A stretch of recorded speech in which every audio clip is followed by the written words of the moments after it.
A costume so plain it looked like packaging cloth became the most talked about wardrobe choice on Chinese variety television this week, and the man wearing it didn't even flinch.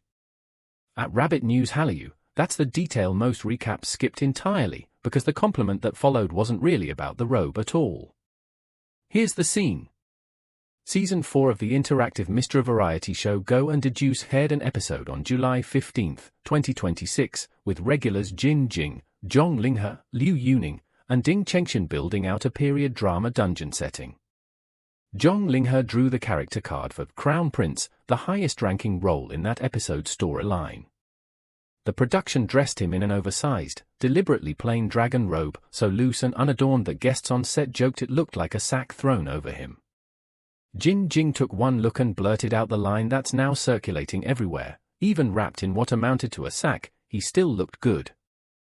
Zhang Linghe leaned all the way into character, barking mock royal decrees at anyone who didn't bow, and Jin Jing complained, half laughing, that he'd genuinely lost it. Liu Yuning played along by literally offering to carry him piggyback when summoned by a conch horn, and Ding Chengxian punctured the whole coronation moment by announcing the prince had already laid down, industry slang, more or less, for giving up on dignity for a laugh. Cute moment. Goes viral for a day. Normally that's the whole story. But here's what's easy to miss. Costume dramas usually save their most elaborate design work for whichever character sits at the top of the hierarchy. A crown prince robe is exactly the kind of costume a production would normally dress up, not down. Choosing to make the highest status character wear the least dressed up outfit in the entire scene is a strange call, unless the point was never really the costume. Which brings up the question worth actually sitting with: why does this exact dynamic, Jin Jing and Zhang Linghe going back and forth, one teasing, one performing offense, both landing a joke, keep resurfacing, show after show, almost like clockwork? Zoom out and a pattern starts to form. Jin Jing and Zhang Linghe aren't meeting for the first time on this set. They played squabbling siblings in the 2023 costume drama The Cloud of Feathers, and by most accounts, the on-screen bickering never really turned off once cameras stopped rolling. That's relevant, because variety production teams increasingly build entire segments around chemistry that's already proven to work, rather than betting on a cold pairing to spark something in real time. A wardrobe joke that plain, landing on a co-star with that much shared history, isn't really a costume department accident, it's a low-cost setup for a moment producers could reasonably expect to pay off. Reducing a top-tier character's costume to something almost comically minimal removes the visual spectacle as a crutch, which means the segment lives or dies on rapport alone. That's a deliberate bet, not a wardrobe oversight. There's a career management angle here too, and it cuts in two directions. For Zhang Linghe, being teased for looking good in something unflattering is, in its own way, a stronger endorsement than being complimented in an elaborate custom design would be. It reads as proof he doesn't need styling to hold a scene. For Jin Jing, spontaneous, exaggerated praise for a co-star's looks is a low-risk way to generate the kind of playful "we don't get along, except we clearly do" content that audiences respond to, without straying into anything that invites dating speculation. It keeps the interaction squarely in sibling territory, which, going by how both of them talk about each other publicly, appears to be exactly the register they're comfortable working in. Jin Jing has said outright that she's a little in awe of how well-known Zhang Linghe has become, even as she calls him a troublemaker with too handsome a face for his own good. Zhang Linghe, for his part, has just as bluntly said he can't stand her. That kind of mutual, exaggerated needling is its own genre at this point, and both of them seem to know it. Online, the discussion has clustered around a few consistent threads. A lot of viewers zeroed in on his bone structure holding up even under a deliberately unflattering costume, proof, as far as they're concerned, that the styling department could have phoned it in and it wouldn't have mattered.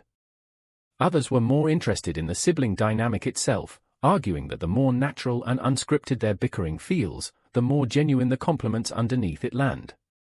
A smaller but vocal group pointed to the contrast in his persona: good-looking, fully aware of it, a little arrogant, but never in a way that reads as performative. All of that is fan interpretation, worth noting as sentiment, not as confirmed motive from either artist or their teams. Now here's where the anomaly earns its full weight.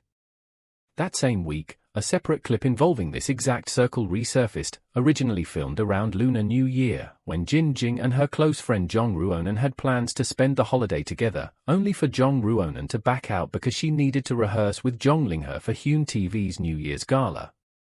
Jin Jing's reaction, shock, mock betrayal, a joke about being the friend who got dumped, followed by her talking herself into a more generous read of the situation, went viral on its own back in the winter.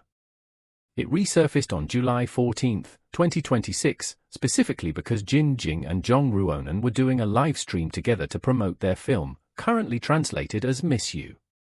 During that stream, the old clip got pulled back into circulation, and it spread fast all over again. Put those two data points next to each other.